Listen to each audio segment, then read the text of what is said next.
El ministro de Gobierno se ha referido, dice que Bolivia es un país tránsito de droga, pero no de producción. Nosotros ahí estamos trabajando con la unidad de microtráfico de la FELCENE, pero ahí siempre vamos a demandar una mayor participación de los padres, de los profesores, que son los que advierten, ¿no es cierto?, cuando unos jóvenes están siendo presionados por agentes externos que tratan de involucrarlos en el mundo de las drogas. Pero los niveles de consumo del país son bajísimos. No es un país consumidor, ¿no? O sea, Bolivia no es ni productor ni consumidor. Es un país de tránsito de droga. Ese es su problema.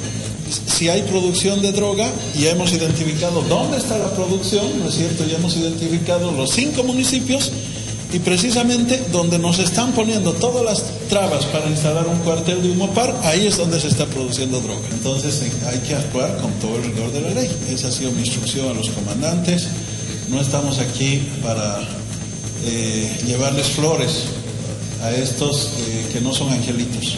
Y les estoy pidiendo igualmente a los comandantes públicamente, especialmente a la Fuerza Especial de Lucha contra el Narcotráfico, haga una investigación específica de los nexos de esta gente que está movilizando en contra de la posibilidad del cuartel de Humopar para establecer, ¿no es cierto?, a qué tipo de intereses responden.